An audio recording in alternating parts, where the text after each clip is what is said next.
Okay, this video is from this book right here, The Underground Guide to Study Skills by me, Pete Rogers, for any level, junior high, high school, college, grad school level.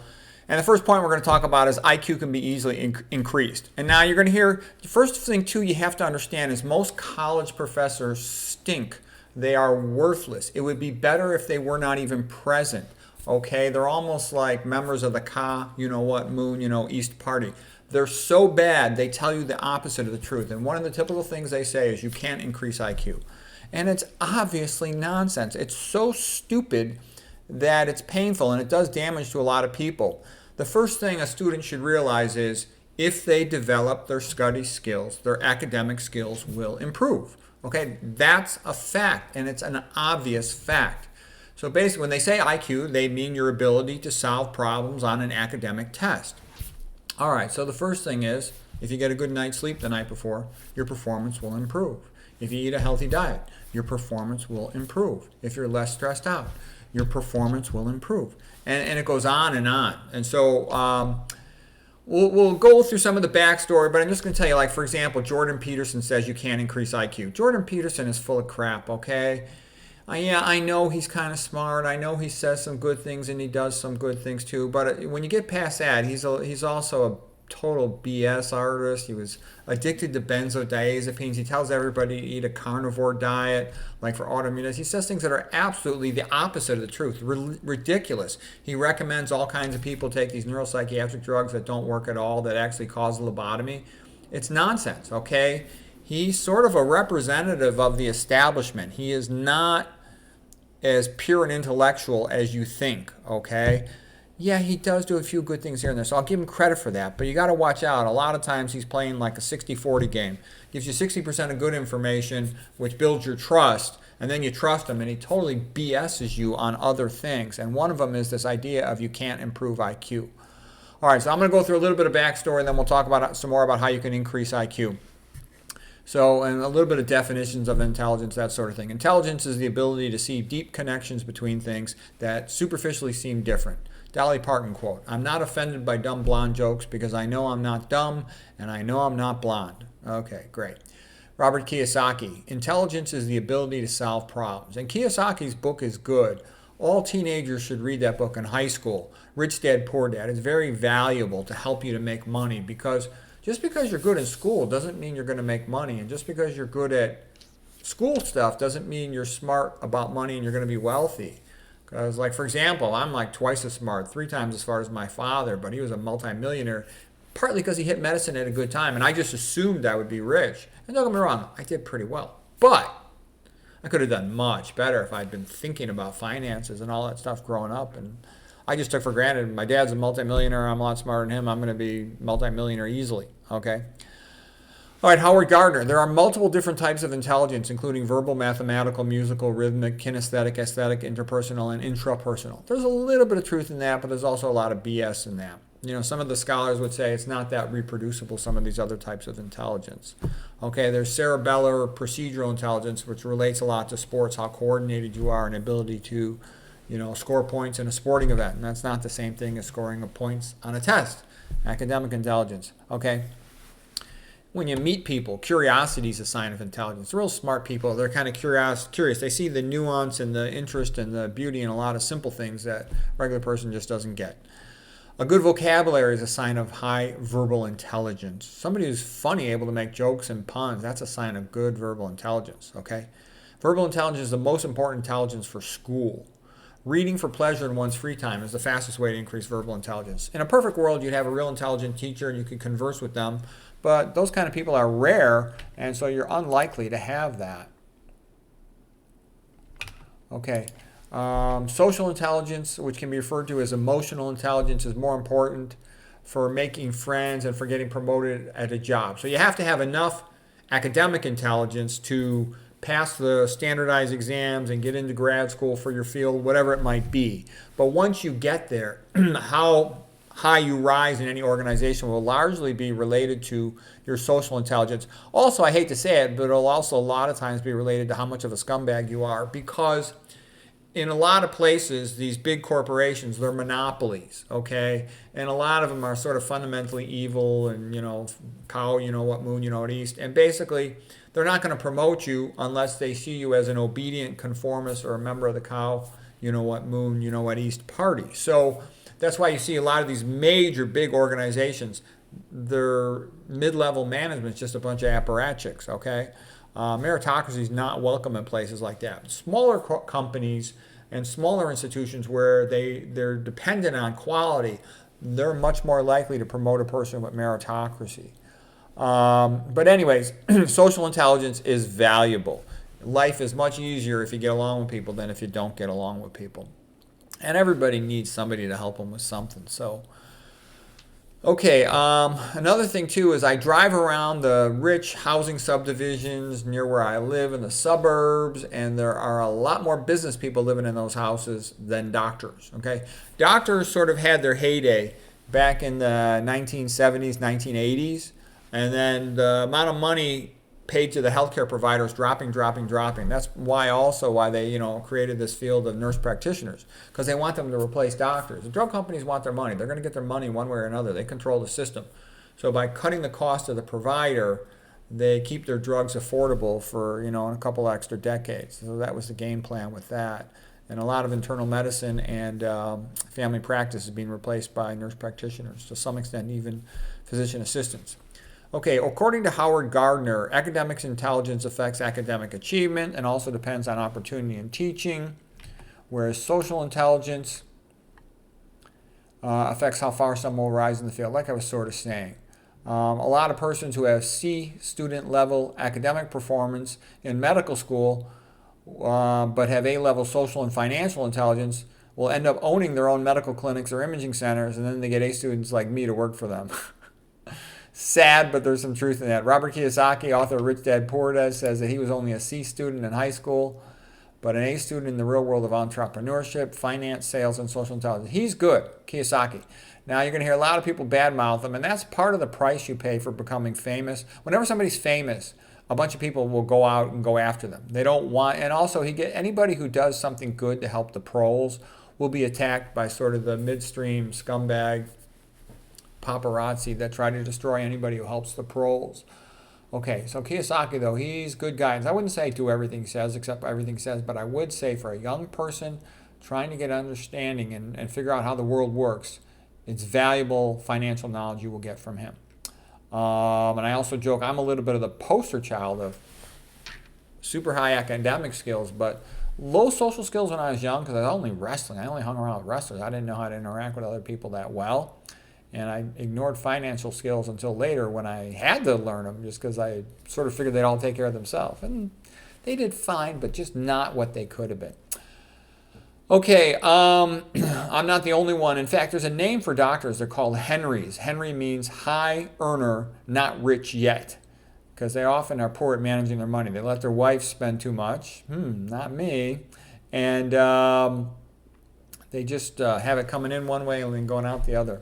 The good news is all these things can be improvable. In many ways, life's like Groundhog Day, starring Bill Murray. You go out into the world, you do well on something, you screw up on others, then you try to do better the next day.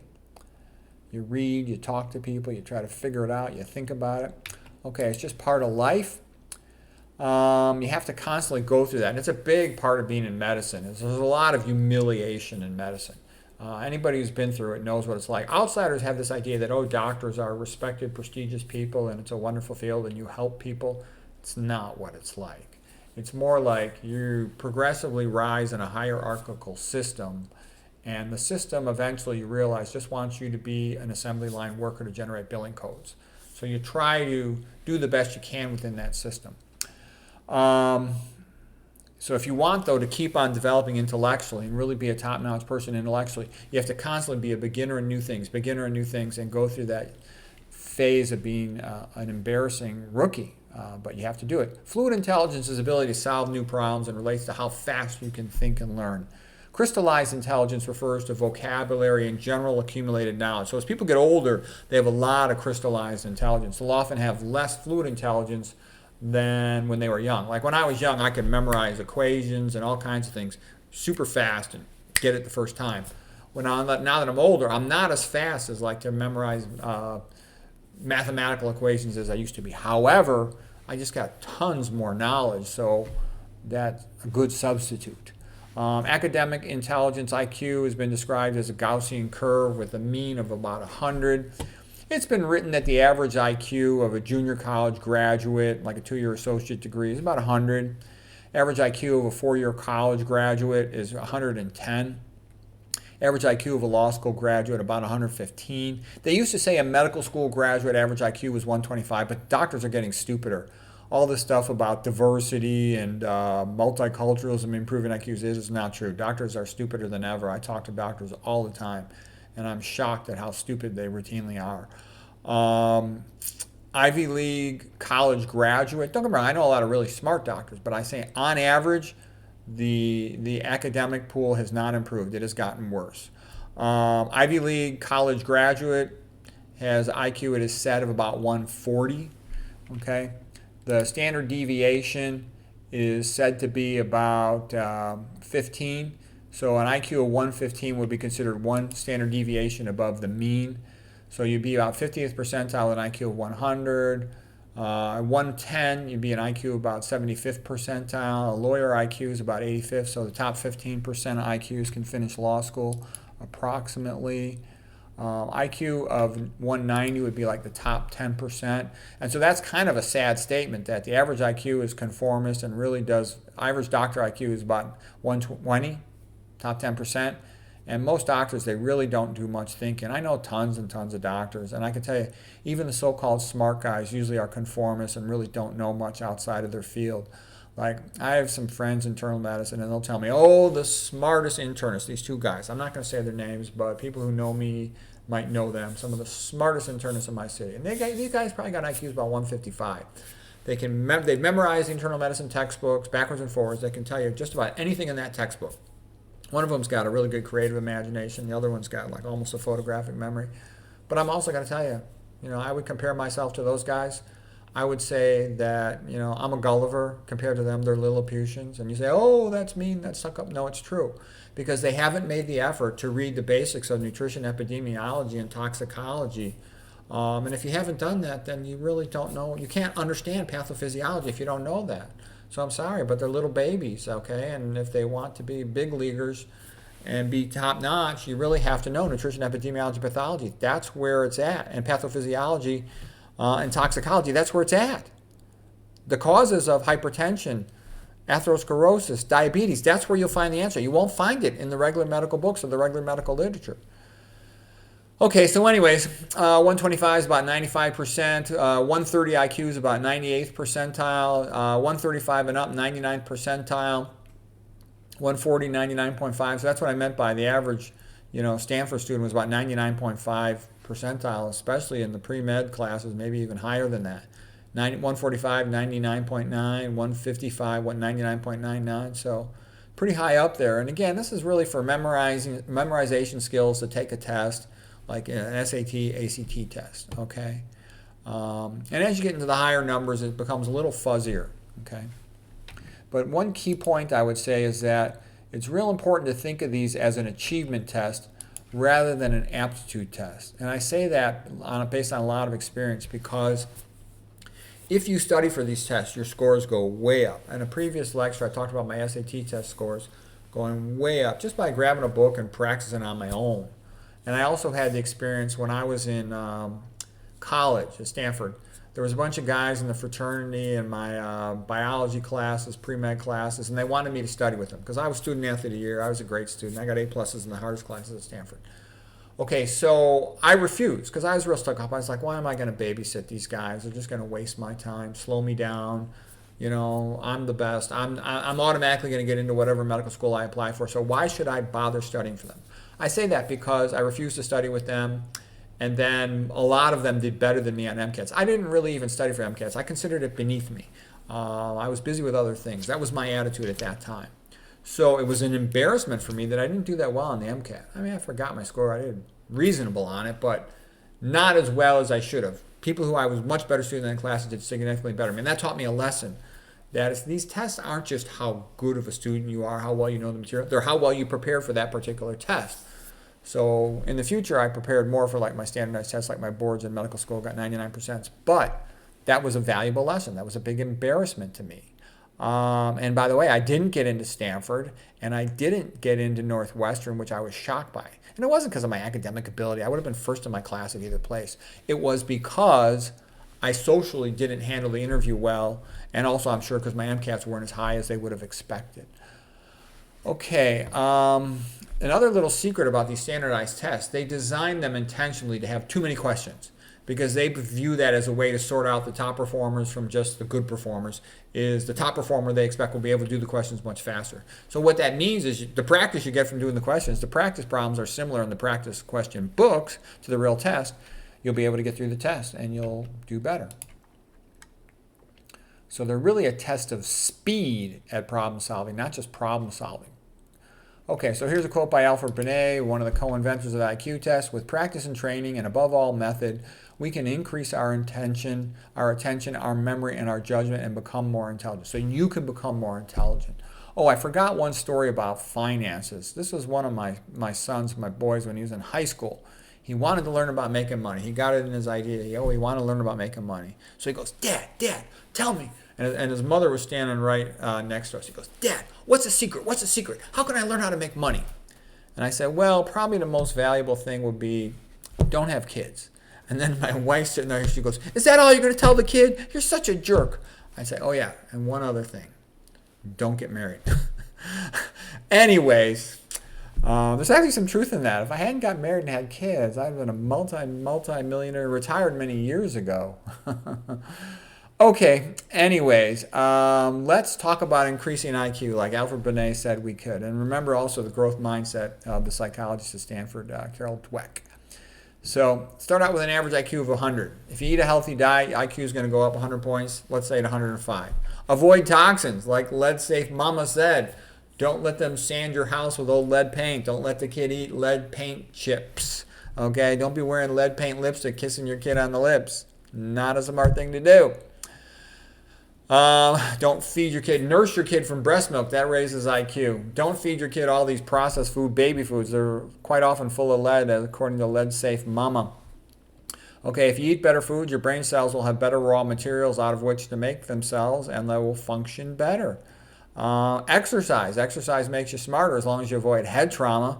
You get more brain glycogen storage in your astrocytes, more mitochondrial biogenesis. You get better blood supply, capillary growth for angiogenesis in a good way. You get more BDNF, brain-derived neurotrophic growth factor. So all these things will improve your brain function. You get better attention. You'll sleep better at night. Now, if you optimize your sleep, we're going to go up a couple more points. Right now, we're raising this IQ to the ballpark of 115. You have improved memory consolidation and attention. If you study from the best textbook with the best practice questions, you go up another 5 points. If you have a good teacher, you go up about another 125 points. A great teacher, another 5 points, up to 130. I remember when I was in pathology, I had this pathology teacher. I think his name was Kirschenbaum. And he was so good, man. It was just awesome. He would categorize everything, make all these analogies and stuff. And like he said, there are 4 types of cancer. There is carcinoma, there is sarcoma, there is lymphoma, and there is melanoma. And once I understood sort of that big picture, then everything in cancer biology came to me really easy. I won the award first in my class for pathology, which was like learning all this stuff in my second year of 333 students, and it was because of this professor. He was so great. I loved going to his class. I would read all about everything before I go into class, so I'd be ready to ask him questions, and it was just my best academic experience as a second year medical student. And I said to my dad, this guy's such a great professor. I learned all this stuff. This is so great. My dad goes, you're going to remember that professor the rest of your life. I go, no, Dad. I mean, he's really good, but there's going to be lots of other good ones. My father said, no. In your entire career, there'll probably be 5 professors at the most that you actually remember them for the quality of their teaching. And that turned out to be about right. I was kind of surprised by that. Most med school professors, they're sort of like put there almost like as a punishment, out to pasture. Teach the medical students, a waste of time. You're no longer capable of doing useful research, or it's your turn to go babysit the medical students and lecture to them. It was not. There were a few who loved it. Like there was one crazy Colombian guy who I loved, Gustavo Espinosa, and he would win every year the Golden Apple for teaching. He was a radiologist teacher. He was fantastic. That was, I think, one of the reasons that motivated me to go into radiology. He was so interesting. He was fascinating. This guy had all these teaching file collections of cases, and he'd create all these jokes and stories to go with them. It was fantastic. I learned a ton from him. That's why all the students loved the guy. He wasn't popular with the administration. He would lecture us for 3 hours at a time, but all the students, we loved him. Everybody in the class wanted to take his course. Okay, let's continue here. So find a great teacher. You can go online, maybe find a good teacher. And then I would say learn study skills. Study skills dramatically improve academic performance. That's such a huge, obvious thing. People underestimate study skills because most people don't have exposure to them. The high schools and the junior highs, they never teach it. It's the most important thing you can teach a kid. One of the most important things is study skills. Memorization techniques, note-taking techniques, approach to a class, condensed notes, how you handle yourself in a class. Like the way you handle yourself in a class if you want to be an A+ student is you always go on time, a little early, you sit right in the front row, you read the night before, okay, you take detailed, almost verbatim notes. Okay, now let's keep going here.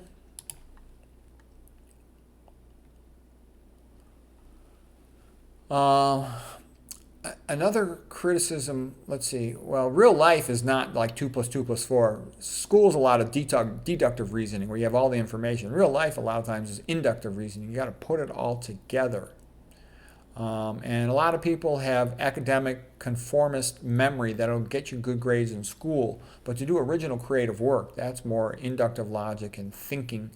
And creativity and willingness to take chances. It's a different thing. So a prodigy is like I told you about those two internal medicine docs, but a genius is somebody who transforms a field, and that means you have to have the motivation to read outside your own area in the adjacent fields, and you have to have the courage to accept the ostracization that routinely comes from doing original work. People don't get happy in scientific and medical fields for the most part when you do good original work. They get pissed off at you or they hate your guts. So anyways, I hope that was interesting.